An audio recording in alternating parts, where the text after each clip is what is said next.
Familia Betel, cuánto deseo daros un abrazo, y lo voy a hacer uno a uno en el momento que podamos. La pastora Reyes y un servidor anhelamos que llegue ese momento, y de cierto va a llegar, lo creemos. Hay esperanza, y hay esperanza en Cristo. Estamos disfrutando en estos días de esta serie, ¿verdad?, que estamos viendo en el mes de diciembre. Revelación profetizada, revelación anunciada y la revelación encarnada, que es lo que nos ocupa en el día de hoy, y vamos a disfrutar de ello. Por lo tanto, vamos a la palabra. ¿Y qué nos encontramos también? Precisamente en nuestra palabra del año, en el 2020, ya el 11 de enero, estuvimos hablando de la palabra que íbamos a estudiar, generación sin límites, y la palabra cada trimestre, revelación natural, revelación en la palabra, la revelación de Jesucristo y la revelación para hoy. Y yo quiero comentaros que precisamente los acontecimientos que surgieron en el momento del nacimiento de Jesús tiene que ver tanto con las palabras de este año, revelación natural. ¿Qué pasó en Mateo capítulo 2, que nos cuenta la historia de aquellos sabios de Oriente que vieron la estrella, y aquella estrella les indicaba que algo trascendente, importantísimo para la historia de la humanidad, había acontecido en Israel, en Judea? Y por lo tanto, por la referencia, por la influencia, por la enseñanza, por el impacto que habían dejado aquellos que habían estado en la diáspora, les llegaban los registros de que sin duda el Mesías prometido, el Rey de los judíos, había nacido ya. Esto es tan importante, señal, es decir, de nuevo vemos a la naturaleza, a la creación, interviniendo en todo lo que tiene que ver con el plan de Dios. Como los días de hoy, es así, estamos viendo agitación también en la propia creación y señales. Nos están hablando ahora precisamente de esta estrella llamada de Belén, esa superconjunción que es posible que ocurra en el día de mañana. Y entonces estamos viendo indicaciones, curiosidad, casualidad, pero sin duda es el Dios de la creación el que está moviendo todo aquello que necesita el ser humano para entender el plan. Otra señal, el niño envuelto en pañales. De nuevo vemos entonces a los pastores. Y quiero que observéis algo. Cuando he estado analizando el grupo de personas que intervienen en el nacimiento de Jesús, indirecta o directamente, siempre tiene que ver con algo que Dios quiere decirnos. Para mí, los sabios de Oriente, en ese deseo de que avance precisamente la historia y la ciencia y que se pueda entonces ligar y asociar todos estos acontecimientos, me recuerdan a los científicos, me recuerdan a los epidemiólogos que están pendientes precisamente en esta situación que estamos viviendo pandémica, de que lleguen vacunas, que lleguen respuestas, que llegue esperanza para que podamos seguir viviendo y actuando con tranquilidad en un mundo que necesitamos trabajar juntos para que de todas formas podamos avanzar y cumplir los propósitos y los planes que Dios tiene para los que creen y para los que no creen. Así que aquellos sabios se guiaron por la estrella, y vemos entonces aquellos pastores en Lucas capítulo 2 que estaban cuidando sus rebaños en su trabajo. Ellos para mí representan, estos pastores, los autónomos, los pequeños empresarios. Aquí estaban a su negocio, estaban precisamente cuidando su rebaño. Pero aparece el ángel y les hace ver que ha acontecido algo importantísimo. Os ha nacido hoy en la ciudad de David un Salvador, que es Cristo el Señor. Os servirá por señal. Y la señal que les está indicando es que el niño estará envuelto en pañales. Podría parecernos a nosotros normal un niño recién nacido en pañales. Bueno, precisamente aquí está lo interesante. No era un pañal cualquiera. En aquellos tiempos, cuando se viajaba de un sitio para otro, como eran viajes largos y con dificultades, se usaba también y se llevaba una tela, llevaban en el viaje, por si acaso había una muerte, por si acaso había una circunstancia difícil, y se cubría el cadáver con aquella tela. Precisamente es la tela que van a usar, y algunos incluso piensan que podría ser la tela también que se usaba por si había una emergencia en la menstruación de las mujeres. Evidentemente no era el caso de María, que estaba encinta, pero sí les está indicando el ángel: mirar, la señal que veréis, para no confundiros, aunque no era lo normal encontrar muchos niños precisamente en un establo y en un pesebre, pero para que no haya duda y no haya ninguna confusión, encontraréis al niño envuelto en esta tela. Es decir, un poquito, ¿verdad?, complejo también para entender. Una tela que se usaba para un cadáver, resulta para un muerto, va a ser la tela de pañal, anunciando quizás que precisamente ese niño había nacido para morir, que había nacido para morir por ti y por mí. Ya hasta ese acto parece que es un acto profético. Los sabios, volviendo a estos sabios de Oriente, cuando llegan a palacio, cuando llegan a Jerusalén, el palacio de Herodes, lo que ellos van a esperar que quizás se manifieste esa revelación de la palabra que hemos hablado, esa escritura, y que ellos mismos les puedan guiar a donde está el rey de los judíos. Cuando Herodes conoce el motivo del viaje, de un largo viaje de estos sabios de Oriente, lo que hace es preguntar y reúne a todos los sabios, a todos los que están allí, conocedores de la Escritura, los escribas, para indagar si verdaderamente las profecías, como hablábamos semanas atrás, más de 300 profecías que anunciaban en la Escritura que Jesús iba a venir, que el Mesías iba a venir y que sin duda iba a ocurrir en Belén. Curioso, que confirman el hecho. Pero la revelación para algunos le produce turbación. Es un problema. Mientras para que otros es gozo, alegría, manifestación de aprendizaje, otros se turban. El caso es que vemos entonces cómo la revelación de la palabra no bendice a algunas personas. Es curioso también como vemos la revelación para hoy. Se cumple la Escritura. Como dice Gálatas capítulo 4:4, cuando se cumplió el tiempo. Y en el cumplimiento del tiempo es cuando llegó el Mesías. El Mesías ha nacido como se anuncia en la palabra. Ha nacido, y como se les hace ver a los pastores que yo decía antes, los autónomos, que representa ese grupo que necesitan saber que en ese Belén, en esa casa de pan, en ese pesebre, está la esperanza también para ellos. Qué bueno es que ellos estuvieron dispuestos a movilizarse, a dejar por un momentito esa ocupación. Seguramente dejaron a un responsable con todo aquel ganado, pero llegaron allí a comprobar que verdaderamente Jesús ha nacido. Quisiera en estos días creer que también aquellos que nos están escuchando y que están pensando en sus empresas, están pensando en su negocio, que están pensando, ¿verdad?, en su provisión, puedas confiar en el Señor, puedas apartar un momentito, como hicieron estos pastores, para decir: Jesús, yo necesito también que bendigas mi vida, que bendigas mi casa y que bendigas mi negocio. Esto fue lo que hicieron los pastores. También encuentro otro grupo.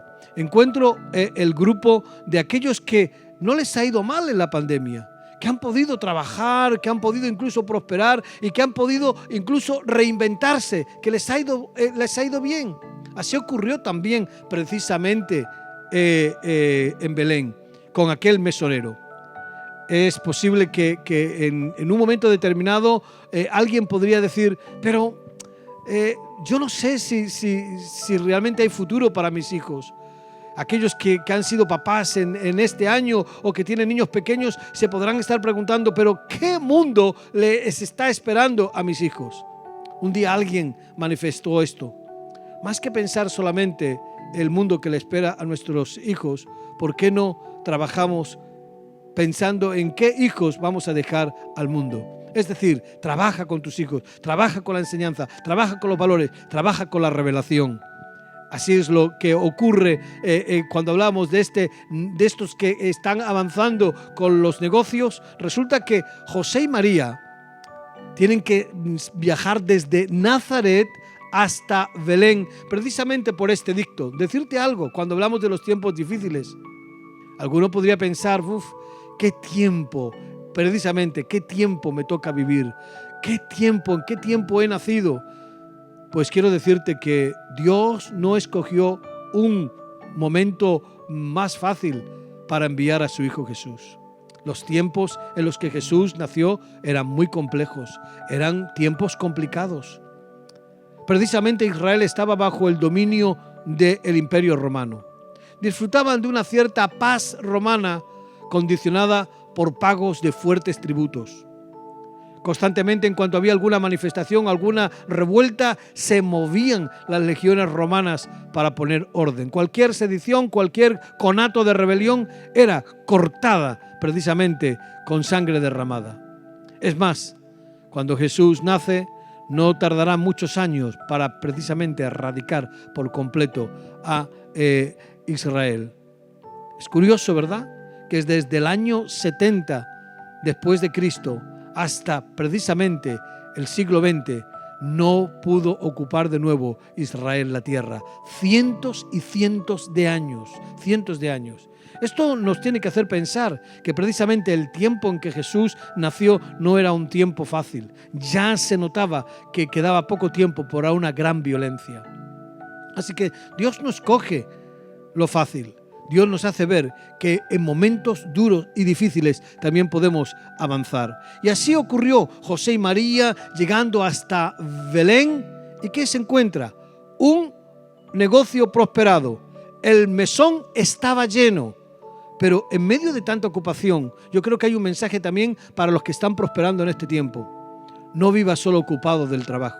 Antes hablábamos de los autónomos, de los pastores que estaban allí trabajando en sus rebaños, pero que pudieron dedicar un tiempo para llegar a aquella ciudad Belén, para llegar a aquel establo, para reconocer a aquel niño que era el rey de los judíos y para adorarle, incluso para hablar a otros de él.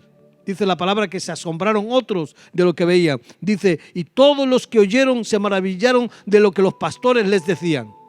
Tenían tiempo no solamente para Jesús, sino también para hablar de Jesús. Pero el mesonero estaba un poquito despistado. Llamó José y María a la puerta, una mujer embarazada. Pero sin embargo no había, dice la palabra en Mateo, en Lucas capítulo 2, versículo 7, y dio a luz a su hijo primogénito y lo envolvió en pañales y lo acostó en un pesebre porque no había lugar para ellos en el mesón. No había lugar para ellos. A esto yo lo he llamado el despiste de la primera Navidad. ¿Qué despiste? No podemos despistarnos en esta pandemia. Estamos viendo que en esta primera Navidad Dios está usando señales, revelación natural, la estrella, los pañales, revelación de la palabra, quienes tenían que conocer la palabra. ¿Sabes quiénes representan para mí los que están en palacio? Para mí representan los que están en palacio personas que tienen responsabilidades regionales y nacionales, políticas, sociales, y que quieren ignorar todo lo que Dios está haciendo, incluso rechazar lo que Dios está haciendo. Algunos que hablan de respeto a las minorías, que hablan de la no violencia, me parece a veces tan sorprendentes que les cueste tanto pronunciar la palabra Jesús, que les cueste en estos días ignorar lo que aconteció hace más de 2000 años. Incluso no referirse a la Navidad, ignorando a millones y millones que celebran la Navidad. Mira, puede ser, claro que es la fiesta, ¿verdad?, también del afecto, y la Pascua. Pero tú sabes que prácticamente todos los historiadores reconocen la historicidad de Jesús, que Jesús realmente nació, aunque solo le consideres un hombre. Hay ciertas personas que reconocen todas las cosas que hicieron algunos hombres y mujeres a lo largo de la historia y que estarían dispuestos a darle los premios Nobel y todos los premios, aunque no recibieron en los días en que vivieron. reconociendo cómo lucharon por la paz, cómo lucharon por la justicia o aún también cómo lucharon para que los avances científicos ayudaran a la humanidad. No les cuesta reconocer esos detalles. Todas las religiones, prácticamente todas las religiones de grandes movimientos, hablan de Jesús. Unos como el gran avatar, como el profeta y evidentemente el cristianismo como su máximo exponente. Entonces, si esto ocurre, ¿por qué este rechazo a un personaje como Jesús? ¿Por qué esta cristofobia? No lo puedo entender, o sí lo entiendo, porque entonces podría ser que precisamente es la reacción de los que estaban en palacio. Esta reacción produce a veces sentimientos que traen destrucción. A Herodes, el rechazo a aceptar a Jesús como el rey de los judíos le produjo tal miedo, tal temor, incluso tanta rabia, que llevó a cometer aquel infanticidio. Tenemos que tener cuidado que nuestras reacciones no provoquen esta violencia. Pero, ¿sabes? Nosotros no solamente creemos que Jesucristo es precisamente un gran hombre, un gran exponente, así lo marca la historia, antes de Cristo y después de Cristo, sino que hay evidencias que tienen y exigen un veredicto, si verdaderamente era el Hijo de Dios.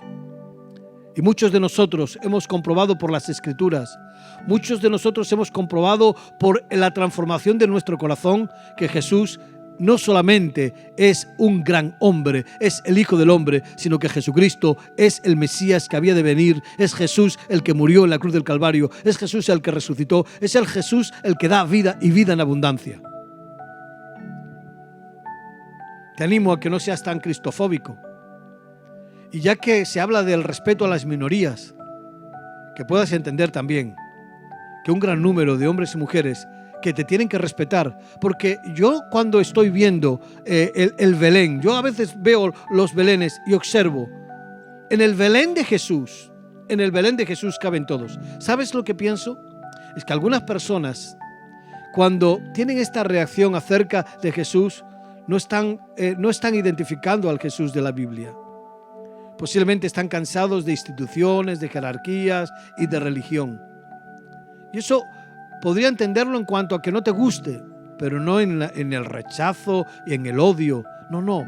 Sí, quizás en que tú no lo compartas. Pero el Jesús de la Biblia ama a las personas. El Jesús de la Biblia sana a las personas. El Jesús de la Biblia quiere la justicia. El Jesús de la Biblia te debería de gustar. El Jesús de la Biblia deberías de identificarte al menos con sus hechos.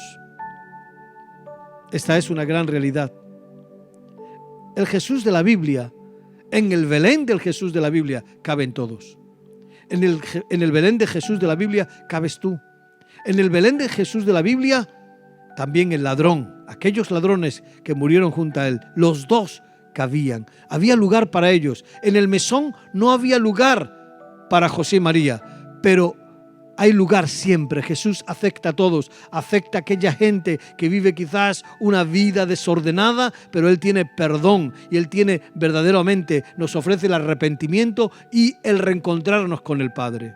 Cuánto me gustaría que pudieras estar abierto precisamente a este Jesús de la palabra. El Jesús que vino al mundo para que unos sabios de Oriente identificados por una estrella puedan llegar hasta la casa y adorarle. El Jesús que se acerca, ¿verdad? Y que quiere atraer a los pastores, a la gente que está trabajando para hacerles ver que hay lugar también para ellos. Al Jesús que aunque no dan un cobijo a sus padres, Él va a amar y respetar a todos aquellos y a enseñarnos que qué bueno es que seamos hospitalarios. Yo quisiera en esta hora decirte lo importante de la revelación precisamente de la palabra, la revelación de Jesucristo que viene al mundo, la revelación que nos enseña que se encarnó y que vino precisamente para que tú y yo tengamos vida eterna. En esta hora quisiera decirte también la revelación para hoy, cómo aquellos pastores, cómo aquellos sabios de Oriente, cómo aquellas personas que se acercaron a Jesús pudieron reconocer que en aquel niño estaba el Mesías de Israel. ¿Sabes? Estos días he vivido experiencias de cómo personas también que no podrían identificarse con personas que se congregan en una iglesia evangélica, pero sin embargo, cómo empiezan a reconocer que tú y yo hemos conocido a Jesús, que tú y yo somos referencia, que tú y yo somos luz para ellos. Estos días me contaba una hermana de la iglesia cómo una persona que alguien preguntó acerca de su fe, aunque ella no es considerada cristiana evangélica, comenzó a hablar de los evangélicos, comenzó a hablar de los cristianos, comenzó a hablar de que ellos tienen fe, de que ellos realmente me asombran, de que ellos realmente, yo veo que lo que hacen, lo hacen de una forma correcta y verdadera. Quiero decirte algo. Creo que el cristianismo según Jesús es necesario en los tiempos que nos tocan vivir hoy. El cristianismo según Jesús es necesario. La Navidad según Jesús es necesaria. En la Navidad, según Jesús, en este siglo XXI, en este momento del 2020, en este mes de diciembre, te digo, es necesario. Es necesario que tú seas la estrella para aquellos que están buscando a Jesús. Es necesario que tú seas ese grupo de pastores que cuando recibe el mensaje puedas llegar allí para anunciar a otros y hacerles ver que Jesús ha venido al mundo. Pero quiero decirte más. La iglesia de Jesús, la iglesia que hace posible que la Navidad sea real para el mundo entero. Esta iglesia la necesitan unos y otros. Porque esta iglesia, la iglesia de Jesús, es la que se dedica también a atender las necesidades. Cuando veo cierto rechazo de algunas entidades y de algunas personalidades acerca de Jesús y de lo que representa Jesús, me alarma. Porque, ¿sabes? Esa iglesia la necesitas. Es la iglesia que ayuda a los pobres, es la iglesia que visita a los presos, es la iglesia que va a los hospitales, es la iglesia que limpia también las calles, es la iglesia que se identifica con la propia ciudadanía y que quiere lo mejor. Es una iglesia no violenta, es una iglesia dispuesta a servir. Y cuando digo no violenta, no porque no sea imperativa, no porque no sea activa, sino porque va a trabajar siempre en beneficio de todos. Creo que no deberíamos de luchar con esa iglesia. De la misma manera que Herodes trató de luchar contra Jesús, que Herodes trató de luchar y erradicar que aquel niño viviese y le cometió y hizo cometerle atrocidades. Creo que cuando uno rechaza la revelación manifestada en la palabra, la revelación encarnada, eso le provoca hacer cosas que no debería de hacer. Yo espero que tú hoy puedas entender lo que Dios te está diciendo. Primero, iglesia, espero, como dice la palabra, que haya lugar estas Navidades, hermanos y hermanas, Iglesia Betel, que en estas Navidades haya lugar en nuestra casa para Jesús. Jesús no puede estar a la puerta, como dice Apocalipsis, llamando para entrar a cenar. Él tiene que estar dentro, no debe de salir fuera. Pero yo también espero, para ti que me estás escuchando, que hagas el esfuerzo por meditar en la persona de Jesús como alguien que pasó haciendo bienes en la historia. Pero que en ese estudio, en esa meditación, puedas encontrar no solamente al hombre, sino puedas encontrar al Dios que se hizo hombre y que vino para salvar y tocar tu vida. Yo creo firmemente que esta puede ser tu mejor Navidad. Oro por ello. Oro para que Dios toque tu vida. Oro para que el Señor transforme tu hogar y que tú puedas decir verdaderamente como aquellos hombres, pastores de ovejas, y todos los que oyeron se maravillaron de lo que los pastores les decían. Quiero que cierres por un momentito tus ojos. Ahí donde estás. El Verbo se hizo carne. Jesús, conforme a la Escritura, nació en un pesebre.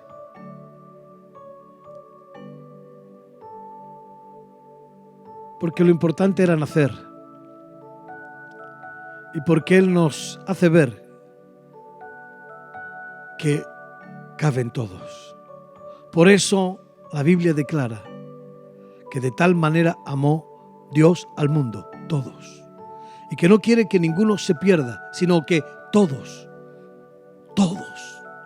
aún los que le rechazan, aún los que se mofan, aún los que no quieren que Jesús sea el referente, sea la luz más visible y más brillante de este tiempo. Aún hay todos. Aún los religiosos, aún aquellos que se aprovechan de Jesús, aquellos que se sirven de Jesús, todos. Dios está esperando el arrepentimiento. ¿Sabes ahí? Aquellos sabios de Oriente, cuando entendieron que Herodes precisamente no buscaba revelación para servir, sino para destruir. Cuando lleguéis y encontréis al niño, regresar, porque yo quiero ir a adorarle. No tenían más enseñanza, pero percibieron que algo no andaba bien. Y aquellos sabios de Oriente no volvieron por el camino. Por ese camino no volvieron. Yo quisiera que hoy desistas de un camino que no te lleva a la vida. Desiste de ese camino. Cambia de camino. Arrepentimiento es dar la vuelta y vuelve a Jesús, esta vez sí para adorarle. Te voy a invitar entonces que abras tu corazón y que digas: Señor, yo creo que en esta Navidad yo voy a adorarte, voy a bendecirte y voy a reconocerte como el Rey de mi vida. Gracias, Jesús, por lo que estás haciendo en el día de hoy. Gracias, Jesús, por la manifestación de tu palabra. Gracias, Jesús, por ser mi Salvador, mi Señor y perdonar mis pecados. Iglesia, es un tiempo muy especial. Dios nos está hablando poderosamente. Dios quiere bendecirte a ti, en tu vida, en tu familia y en tu negocio. Dios quiere prosperarte, sí. Dios quiere hacerte bien. Di al justo que le irá bien. En estos días que nos estamos preparando para la entrada al año, te digo, Dios trae esperanza para ti también, Iglesia Betel.